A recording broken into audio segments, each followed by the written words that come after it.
Hey, what's up folks? Welcome back to another 3D Hangouts. My name is Noah Ruiz. I'm a designer here at Adafruit, and joining me every week is my very brother. Good morning everybody, I'm Pedro Rose, Creative Tech here at Adafruit, and every week we're here to share 3D printed projects featuring electronics from Adafruit. That's right, this is where we combine 3D printing and DIY electronics to make inspirational projects. Like in the background here. There's lots of them. We want to say hello to everybody in the Discord chat room. Thank you so much for joining us today.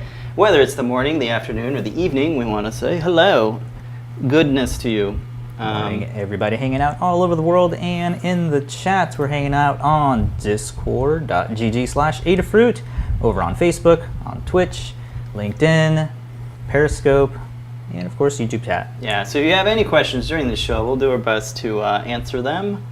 Shout out to everybody hanging out. Good morning, Connor, Mick, Carter, and over on the Discord, all the usuals. John Parks hanging out. Hey, John. Susan, Skier, Mr. Certainly Bruce, Dewester, Andy Calloway, Dexter, Jim Hendrickson, Andy Calloway.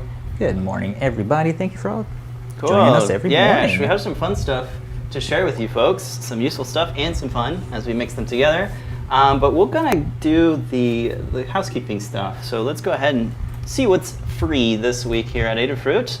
So if you spend more money with Adafruit, you get free stuff, and it's while supplies last. So let me run through the freebies for you.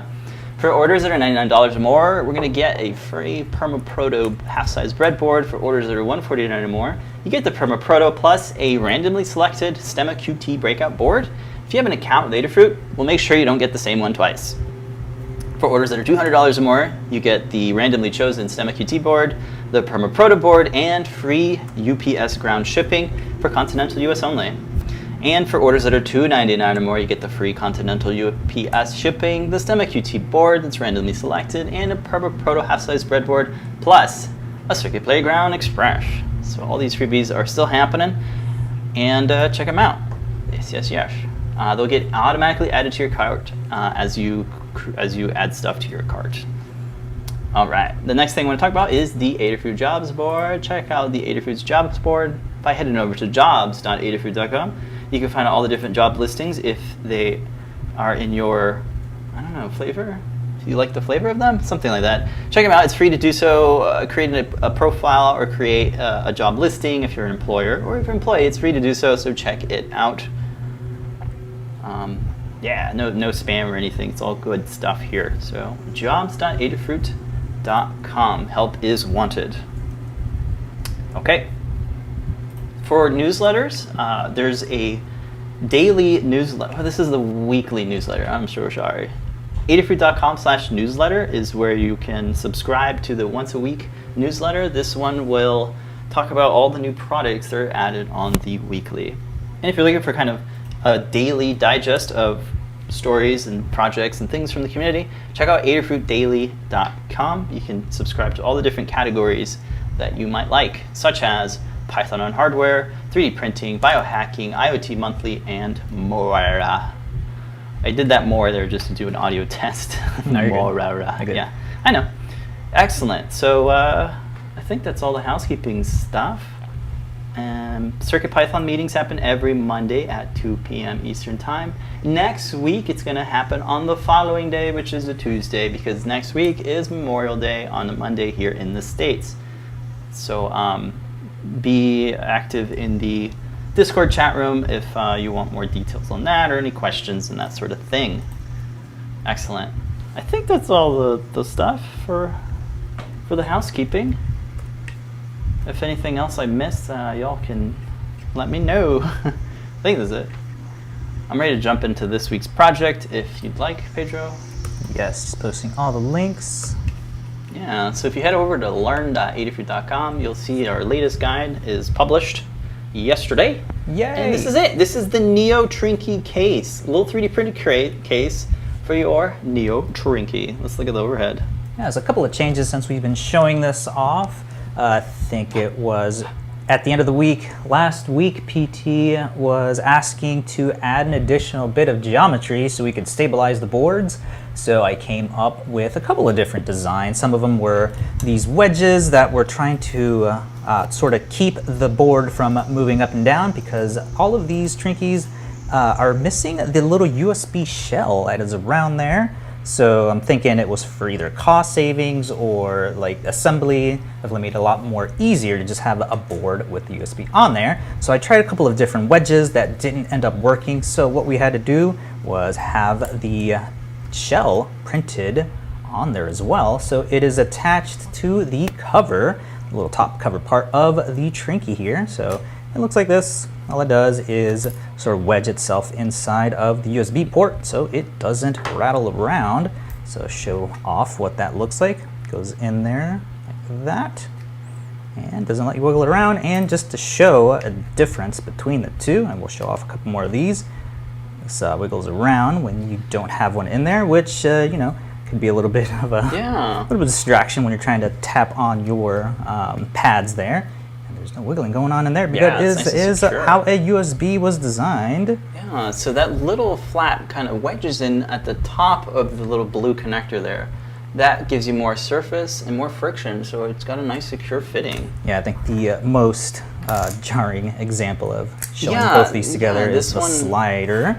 So once you have the slider here, it goes up and down like that, and it can easily pop off. Out. So you want to be careful if you don't have the little 3D printed shell. Yeah. So here with it on, you've got some really nice. Get out. Yeah. Can you show like here? I'd like to show this kind of. This is my kind of demo. Is you could just kind of pull it out, and then this one kind of stays there pretty good. So that's nice, and you can still, of course, pop it out, which is this interesting dance that you make with tolerances, huh? Where you're like not too tight, but you can still pull it out. And it stays here, so very good job on that right there. You can print this in different colors as well. So I have here is a green one, and you have to fit it up. It is upside down, so orientation certainly matters. The little pads here is what gets kind of covered up here with this, and that kind of slides in there. And if I can zoom up even closer, you can get a good look at the geometry that's keeping this thing afloat. Right there, you can see that geometry. And we'll look at the slice because there is some things that you need to know when slicing this. So it just kind of slips on there. I used to call it a collar, but it's more of a shell. With this one, I think is it easier to stop? Like it has an end stop? Normally the boards have an end stop. So it goes in this way, right? Mm-hmm. Can you do it while I focus and stuff? Thanks. It's very difficult. Because the focal range here is a little different. Do it again, please. Yeah. Yep, you're good. And there we go. Excellent. Yeah, I was a little worried about this one because like it might cover the reset button, but with these type, like this, the end stop becomes the this component here. The slider itself is what becomes the end stop. And then for shapes like the rotary encoder, the end stop is the shape of the PCB. So that just keeps that collar from being pushed in all the way. So that's a little bit of a thing there, but it should work pretty fine with this design. So one designed for all of them, or if you want the really enclosed Neo Trinkey, you can do the whole case as the wedge is built into the cover. So just a couple of reminders to go over the features of this case. Of course, offers diffusion. You have your built-in button, the stabilizer, of course, and the larger ring if you want to use like a lanyard or a bigger key ring. And the way that the orientation of this, the way it's printed, it is vertical, so all the strength is on here, so it's not going to snap off because it's not printed vertically. It's printed that way, horizontally. Yeah. However, this one is printed vertically, but so far it's got. I haven't broke one yet, so that's good. Yeah. Yeah. And like you're showing off before, again with the keys. Yeah, that's a really good use too. The key one really adds a lot of stability to your USB Trinkeys. Yeah, and these take like about 3 minutes to print after your They're like super quick prints. It's all heated up and all Printed that. in different colors, get a nice green color so you can actually see it. Why not? That looks really great. You could probably imprint some sort of shape in here if you want. We haven't done that yet, but we'll throw that out there as a maybe. Yeah, that's the point I wanted to go over. You could actually add some like shapes in here. I should have added like a Adafruit star on here to like punch it out so you don't increase the thickness. And, or the color coded. This is my program that has green Neo pixels, and the black one would be a different, maybe Neo Trinkey. So you could color code them if you wanted to kind of separate them apart with the color. So yeah, oh, and the thing I forgot to mention, the cap touch. So this is using the conductive filament. I think we just ran out of stock in the store. We did have a couple of spools available earlier in the week, but you guys bought these all out. Thank you. And these allow you to route the pads. In this case, we're just having it routed to the top here, so you don't have to access it from the front or the back. You can do it from the top here. It's 360, all surfaces. I mean, except really from cool. back here. Okay, but you can definitely, if you have like a different enclosed case, you can make a trace, have that out of the case. Cool use of conductive filament. Yeah, we've had this spool, a couple spools of these for like many years. They just sit there because when you print something out that needs traces, you don't use a lot of filament, so you will probably have that for quite a long time. Yeah, and this is from Protopasta. We tend to like their stuff because they seem to have the lowest resistance. Years ago, we tested the resistance of all of the different conductive PLAs that had came out at the time, and they had the and the lowest. Protopasta is the last one standing, I think. I think the rest of them might not be around. All right, cool. Let's go ahead, and I think that's pretty much it. I guess like showing the assembly of it. It's super easy, the way that it just slides in. Let me see if you're in frame there. A little bit more. There you go. So you can see that there is sort of like this little bit of a rail. It goes into the bottom here. Cool. It slides in. You align the pads up to the back there. And then this little, I don't know what to call this little slot type thing goes right into... Hooks. Yeah, hooks right into that. That's what's actually providing the stability for this board to not slide out. And again, this was challenging because of the limitations. We're like touching right at the edge of what the printer nozzles are able to print without changing to like a 0.2 millimeter nozzle. But there are supports that are required for this, so your limitations of the support material, how small the buttons are. And then modeling it in general, because of how small everything is, when you zoom up, you lose scale of how how tiny all the geometries for all this are. So there's like a ton of little chamfers and cutaways and all this stuff. Every surface has this story to get everything. Yeah, it definitely does, to get all that to snap into place with all the tolerances. These should work on cruelties. Most people have those, and Ultimakers. Prusas as well. Prusas and Flash Forges. Flash Forges or MakerBot style Cartesian printers all should work. Yeah. Pretty good. So I got a little, some tips and some things to look at when slicing the USB shell, like just the little collar bit, right? So we'll take a look at our slicer of choice here, Cura, and I'll kind of give you a rundown here. All right, so let me load up Cura here. And these are the parts. So we have two versions, and I wanted to make one version that was like more for the Ultimakers. They tend to have different tolerances. So I wanted to show you folks the difference between kind of the thicknesses and the geometry. So if you look at the line width, it should be 0.4, which is sort of your common line width because you have a 0.4 nozzle. So normally you would stick to your 0.4 line width. Sometimes they call it oh boy, what do they call it in the other slicer? Line width, what is it called? Extrusion width? Maybe they call it that, extrusion width, line width. It's the width of a single perimeter that your nozzle can produce. So in any manner, it's at 0.4, that's sort of the stock setting. But I had to kind of redo the model so that it was a tiny bit thicker. So the original model here has a thickness of 0.4, and this one here has a thickness of 0.8. So let's slice them up. In our preview tab, you can see what it looks like when it gets sliced.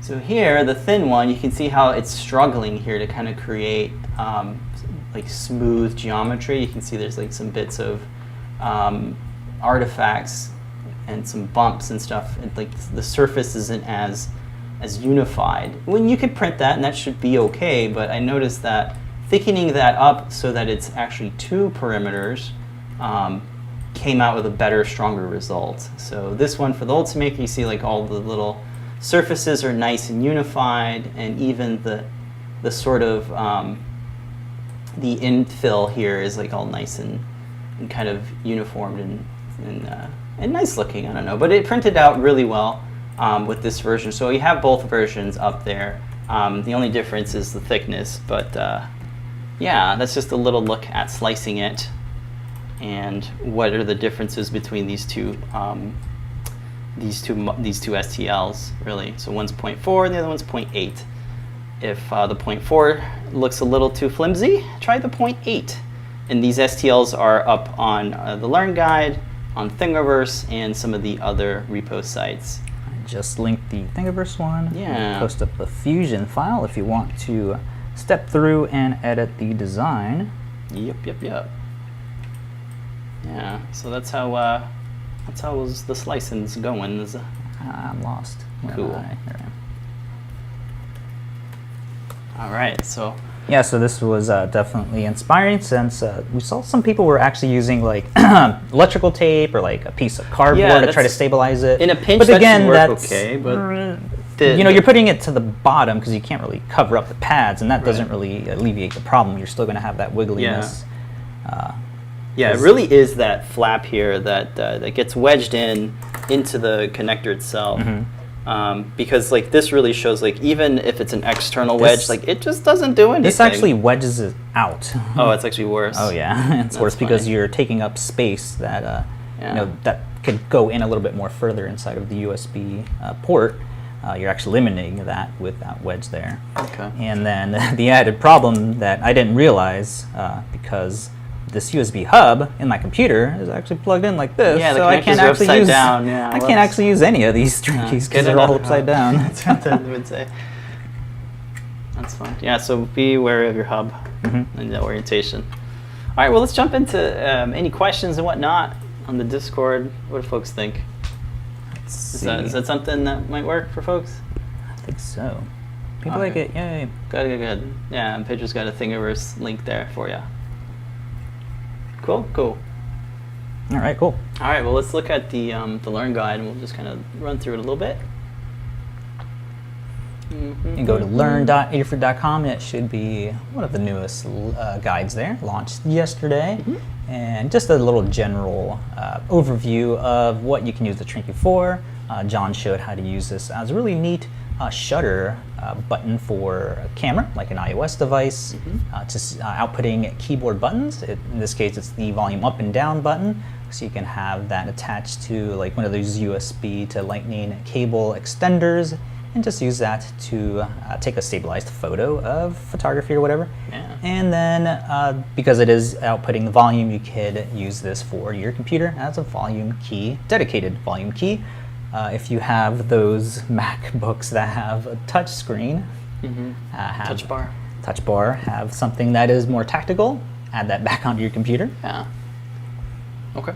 And then, of course, diffusing the lights and having it as a nice little personal USB device that you can wear on the go to conferences. Protect it. You put that in your pocket, you're going to be careful with those caps, man. They're small. Yeah, so they don't get knocked out. Yeah. Over on the 3D printing page, you can see the links to edit the design if you want to have a different style of the keyring or the tolerances, or punch out a different shape for the button. There's lots of customizations you can do for your organization. Yeah, and the preview in Fusion 360 has a really nice online web view. So without even having to download it, you can get in here and look at the model if you want. You can do explosions, and you can do you can explode it. And then of course down here, up here rather, in the download button, you can download in all the different file formats. It'll just email it to you.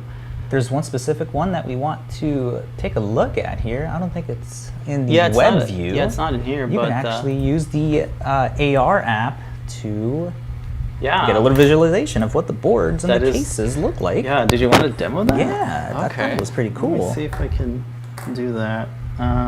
It's under my files. So as a part of Fusion, there is a new feature that allows you to export a USDZ, which is an AR file.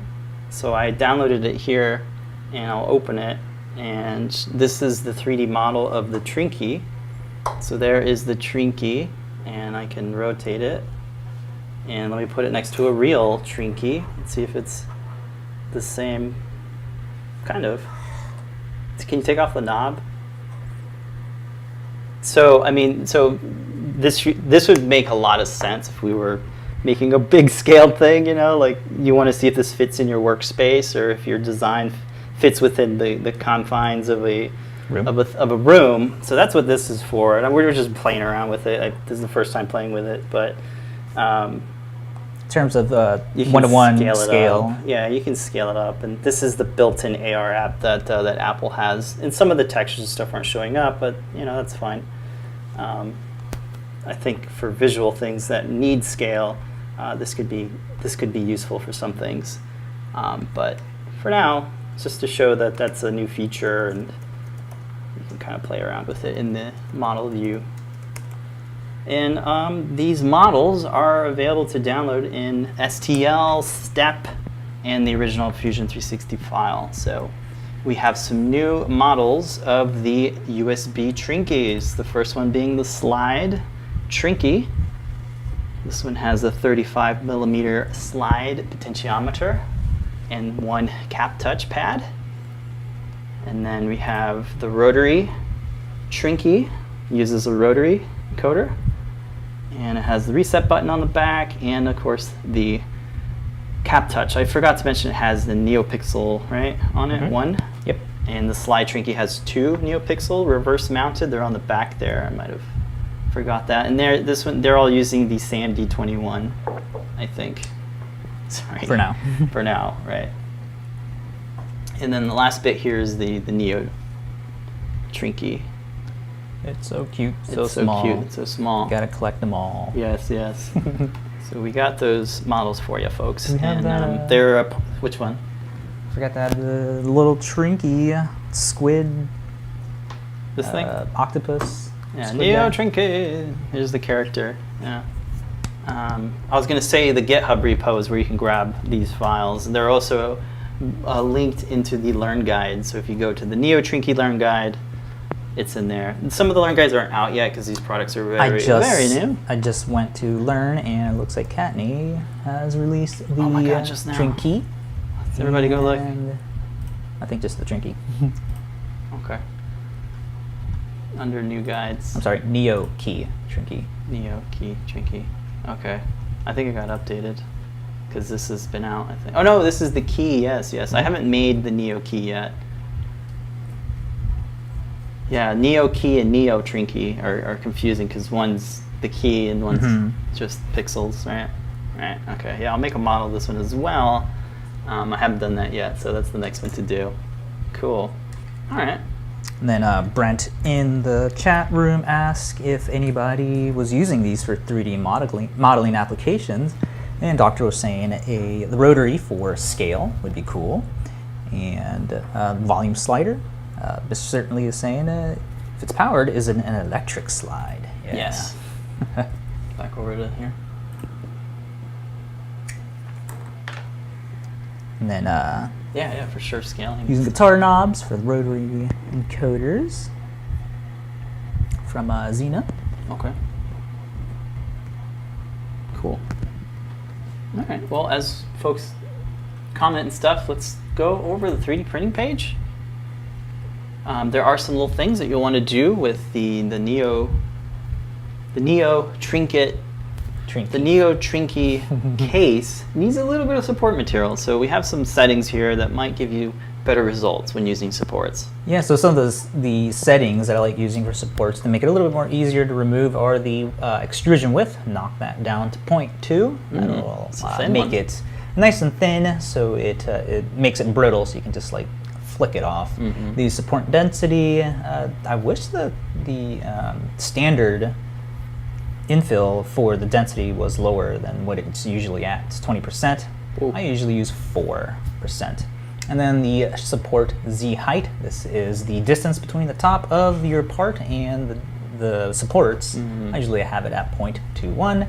Turn off the interfaces. I leave on the support roof, so it'll like make a nice flat like set layer to separate the actual part.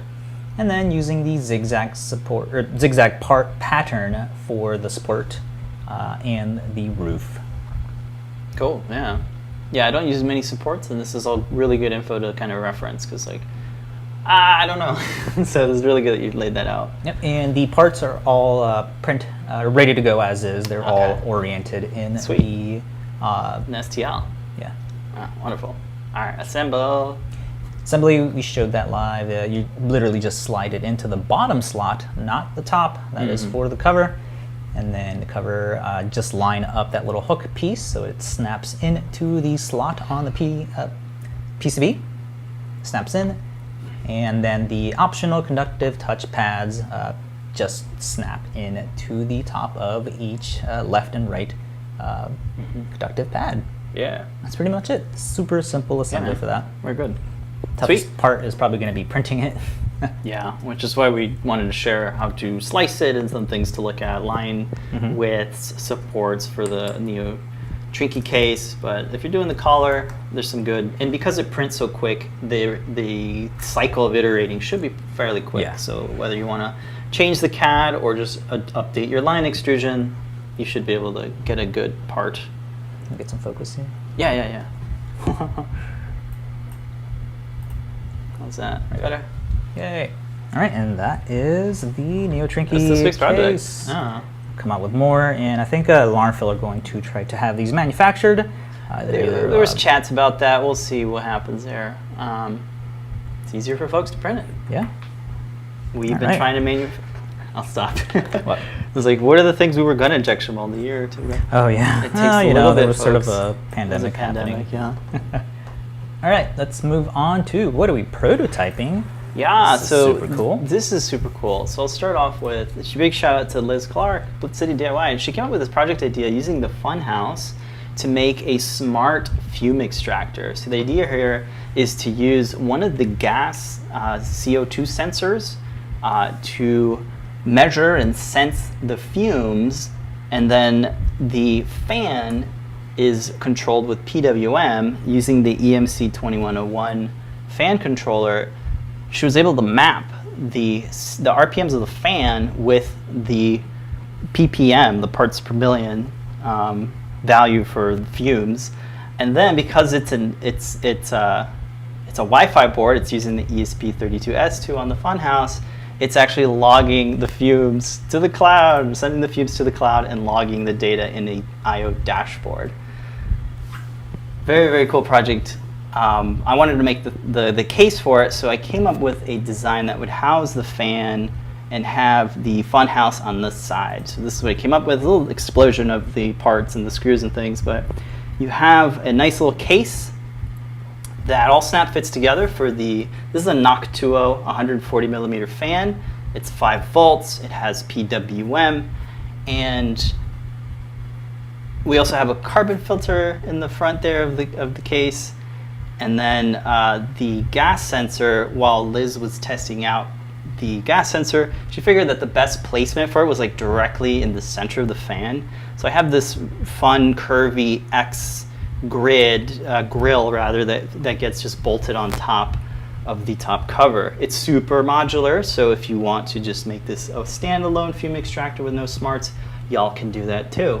But it's really cool that all these pieces come together to make a really smart or really complicated fume extractor. And Lamar had a really good bit when Liz was showing it off on one of the show and tells that it is actually a really useful demo, especially for assembly and factory settings where you need to know and get notified when there's too much gas or too much CO2.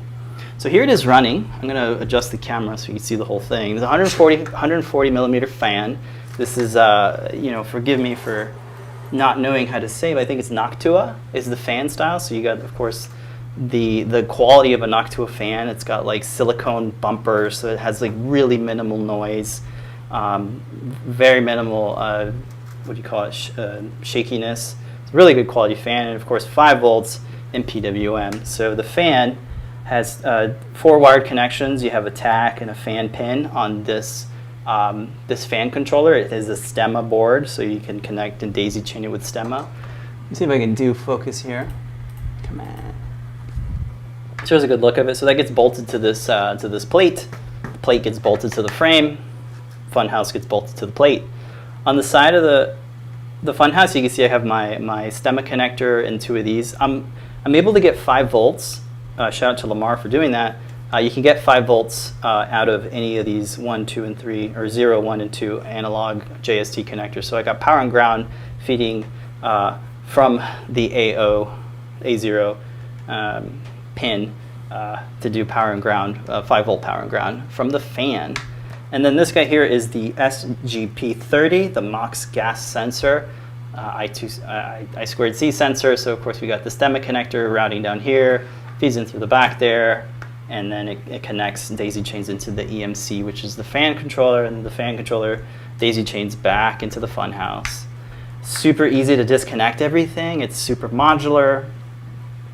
Liz did an awesome job on the graphics and display I/O. This is all CircuitPython. Forgot to mention, but I'm going to actually hit reboot so that it can show you like the full step of the program. So give it a sec to load the bitmaps and stuff. Faster than Raspberry Pi, but hey. So you get presented with a really nice splash screen. Do you want to send your fumes to I/O or not? So that's really cool that you can kind of program your kind of state machine to say, do you want this feature or not? So I'm going to say yes. It's going to connect to our Wi-Fi. It's got this nice splash screen. And then you got some labels here. Starter fumes. Here's the reading right now in the gas sensor. And then because it's mapped to it, I have it set to 0 on this. So a 0 fan speed for 400 ppms. The quickest way for us to test this without having to sit here and solder fumes is with one of these things. This is an air canister. So I'm just going to blow a little bit of air in it. You can see, holy majoli's 28,000 ppm. So here's the fan going. It's quiet. You can't hear it because it's quiet, but there it is. It's on. You can see the fan. And yeah, if I had some solder smoke, you could see all the smoke going in here. And this is a carbon-activated filter that we stock in the store, and it fits perfectly over the 140 millimeter fan. So there it goes. All the gas is gone, and the fan has stopped. Let me do it again. Too much. 100%. I know, too much. I'm dying here. We need to. Holy moly, look at that, 3,000. But it's going back down, and you can change the threshold, the map range, super easy. So if you have more or less values, you can change it up. So I have an Adafruit I/O dashboard set up, and this is logging all my stuff. So you can see here that, yeah, it spiked up there at 11:33, which was right now. So that's really cool, and you can edit your dashboard if you want to make this bigger, smaller. Let's expand this out, and then I can even change this from 4 hours to just 2 hours, and that'll give me more, what would you say? Viewing area. More viewing area to kind of just look at that little slice of time. So this could be really useful in a factory setting. Or if you just, if you have like a lot of machines, you have your own little machine shop, and you have the thing where you have a lot of laser cutters and you need to be aware of how much gas you're producing, there you go.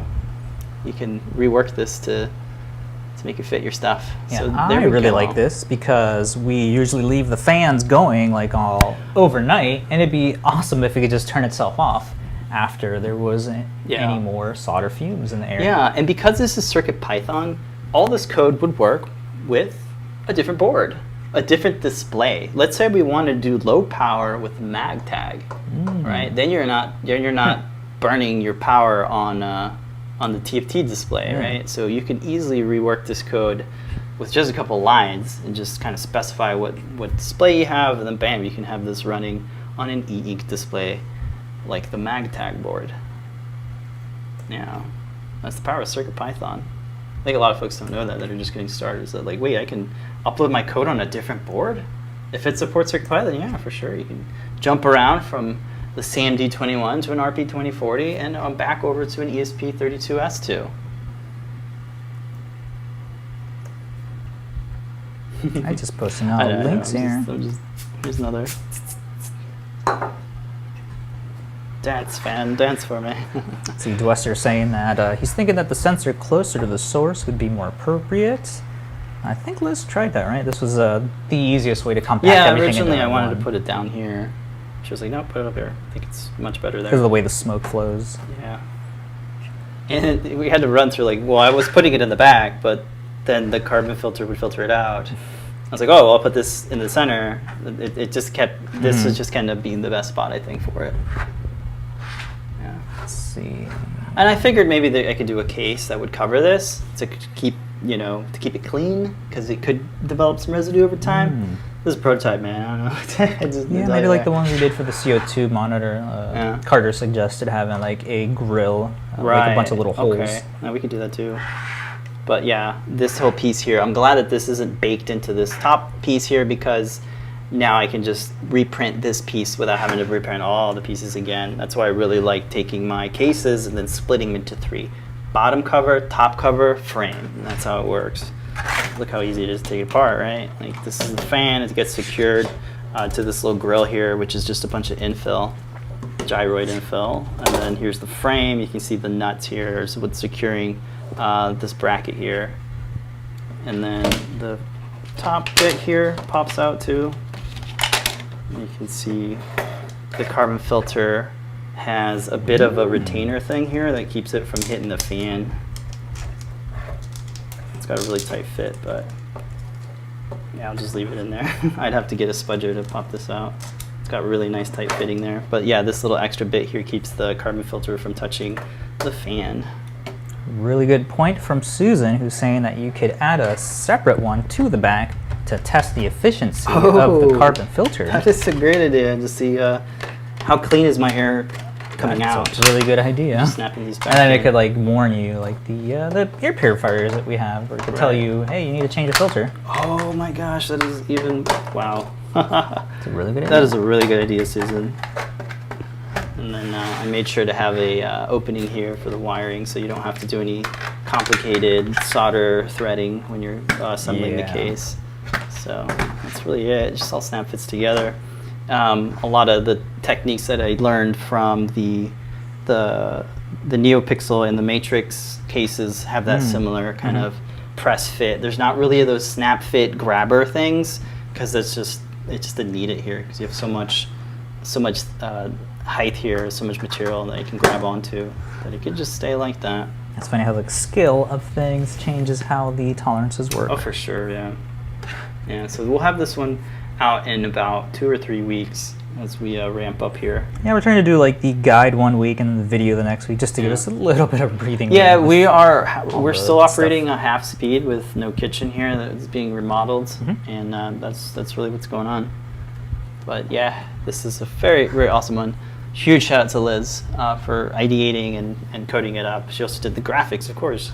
Graphics, very handy awesome. Operating for workflow purposes. Oops, I just very closed handy. Discord. And I'll check in the chat and say hello. Xena saying the fan is way larger than they thought. Yeah, it's a pretty big fan, but I listed her research I thought it was a small fan as well. Yeah, no, finding a good fan that's 5 volt and PWM and under $50. So it's like a $20 fan, which is good. It's not too pricey. Especially for that brand. Sorry. I want to say Nautica. Remember Nautica from the 90s? All right, looking over the notes here, I think we are ready for... Did we show community this mates. video? We didn't even show this video, did we? Oh no, we demonstrated it live. Yeah, it's so fine. let's go. It's just to show how... Let's go back to the Neo Trinkey. Pedro came with this really nice video to show, the thing in action, really. We tried to do our best on the webcam, but this is shot with a nice 4K camera and super clean and crisp focus. But you can see here on one of the MacBook Airs, it really does make it much more sturdy. Yeah, so that's the video. Just wanted to share that. Slides out. Since we're on that subject too. Collar. Slide it in. That YouTube player. Right, the YouTube player. Let's see if we can get that working. Back and forth. Give me on a that. sec to open up QuickTime. And what video? The Lattice video, why not? Yeah, so John showed this off in his show yesterday. Yeah, give me a sec to, I don't think I have a view set up for this. Yeah, we won't be able to see this and that at the same time. Oh, no, that's fine. So this is just up and through a QuickTime file. Super handy when we're editing stuff and making sure that there weren't any like frames that were missing or something like that. So we have the scroll going forward and backwards, pushing in to play, and then the tab or the cap touch to go backwards. Yeah. Super simple. Yeah, this was on JP's product pick of the week yesterday. Huge shout out for JP. He uploaded his code to his gist because we're working on getting it out there as a learn guide. So in the meantime, you can actually get this code right now by heading over to JP's GitHub. He posted a link to it yesterday. That's where I was able to grab it. And definitely check out yesterday's product pick of the week if you haven't already. He talks all about the Rotary Trinkey and steps through the code. So here is what Pedro's using. I think this should be okay. Yeah. It's just going to give me a bunch of boops because it's just doing a couple of characters, right? Like I think the arrow keys. Yeah, it's just doing arrow keys right there. And then the NeoPixel is also stepping through some of the colors. Right now it's a boop machine. It makes boops. You get the point, right? Cool. Yeah. So yeah, check it out. Wish I had the link to the code, but you all can retrieve it. Search for it in the live broadcast. Oh, I think I might be able to scroll up to it. Here it is. Got it. Haha. Here it is. I'll just post it again in the Discord, and in case folks want this.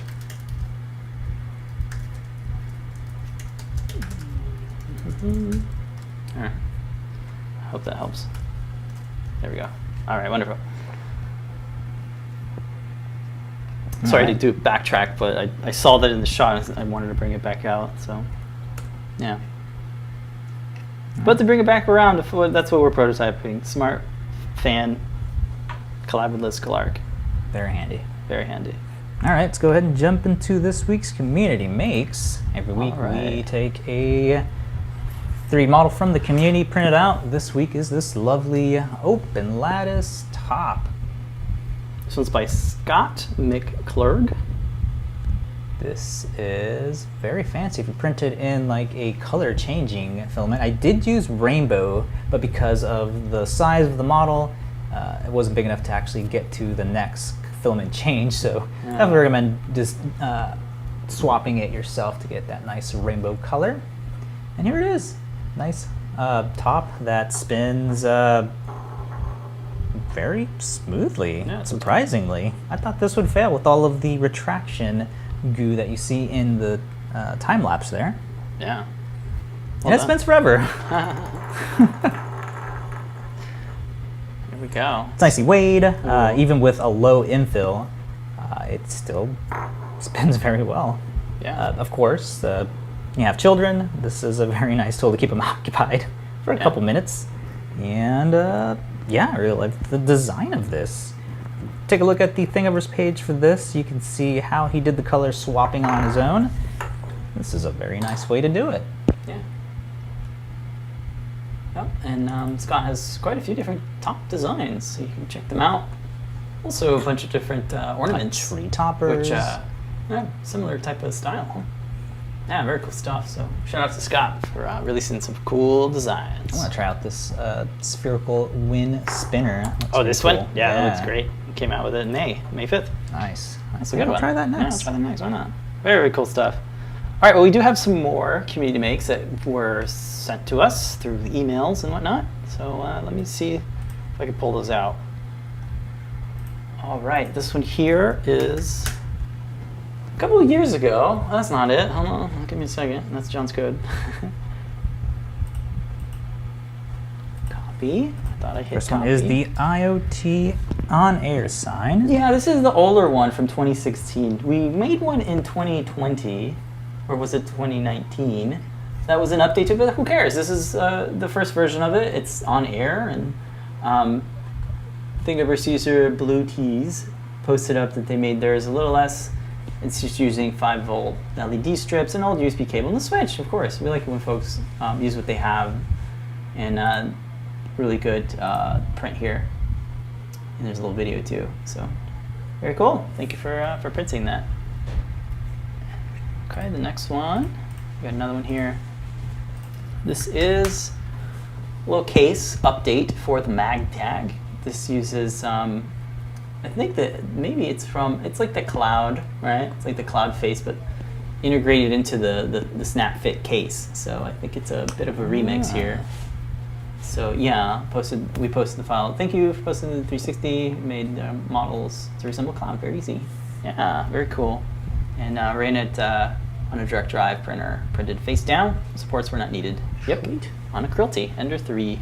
Very good stuff, and that's a great use of their mag tags. A little forecast weather.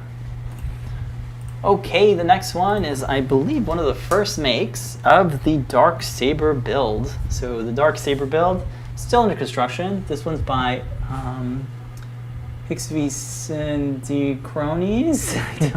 Sorry, Thingiverse user. It's still under construction, waiting to add the LEDs when they arrive, then touch up with them airbrushing. Very cool. And this was printed on a Sidewinder X1. Sweet. And it looks like some Kapton tape there to kind of hold it in place. Very cool. Bit of a space fan too. All right, and another one. This one. Did that copy? It probably didn't copy, right? Okay. This one's kind of a twofer. So another Dark Saber came up. This one by J.R. Pinter. Posted this one up. And this is looking a little bit more complete. Check out the whole hilt. It's fully assembled, and the blade is nice and fully illuminated. That is excellent. Brought out at Hollywood Studios, Galaxy's Edge. We bought the Dark Saber that they had released. Yeah, the little kiddo one. It does not look as cool as this. Yeah. So home built Ender clone, and then J.R. Printer, I believe, also made a remix. Yes, I posted the link to that if you guys want to check it out. It is an illuminated emitter. I didn't have time, but I wanted to print this out right here. Okay, so this is from the first Thingiverse user, Hicks yeah, the emitter has the little cutouts. One of the things I was requesting when you were modeling. Yeah, I was like, nah, man, that's just. It's too late, I'm already 3 months. Like, I'm already a month in. I'm not gonna do that. This is where I wanted folks to do it, and they did it. So that is really cool. That looks so nice. So yeah, I could just print out this one piece, and I think it has all the inner, all the geometry inside there seems to be good. So I'm gonna try it out and see how it looks. Yeah, so huge shout out to Thingiverse user. I'm still amazed that even they released 2 different ones at Galaxy's Edge, and one that you can get in the is it Asabi's workshop, I think? Yeah. You can build your own, and it's still plastic. It's like, what? Yeah, right. Why isn't it metal? I don't know. But yeah, you can do lots of sanding techniques and post-processing things to make it look really, really smooth, and that's really cool. All right, I think that's all the community makes we got this week. And yeah, that's it. That was this week. Very fun. Last week I don't think we had many, but this week I think turned around. Is this the Matrix display that was harness? From 2 weeks ago. Yeah.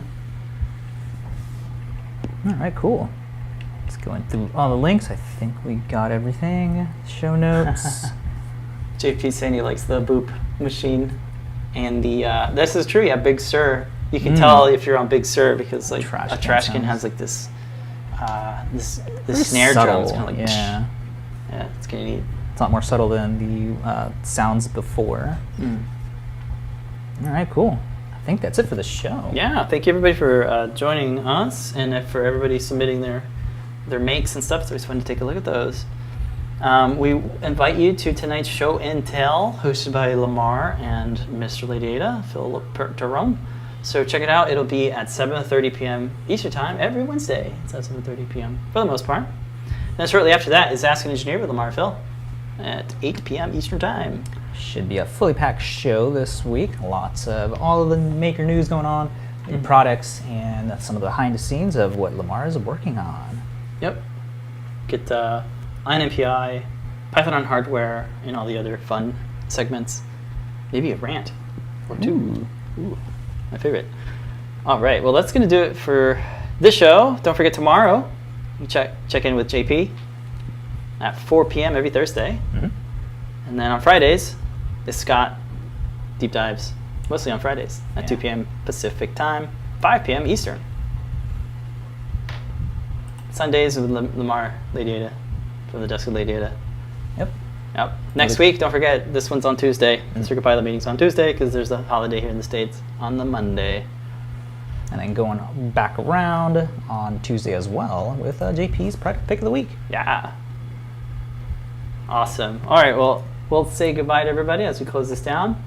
Don't forget, tonight is the show and tell. We invite you to come on, whether you have a project or not. We would love to see what you're working on or what you want to work on. Also, retro gear is fun to look at too. Like, look at this fun old piece of tech. I think they're gonna try to calibrate on having like a piece of like mobile devices, like the Palm or something. That's right. Everybody, we'll have like special little themed things for the Adafruiters here. Awesome. All right. Excellent. All right, that's folks. for the show. Yeah. And don't forget to make a great day. Bye, folks. See you later tonight. Bye.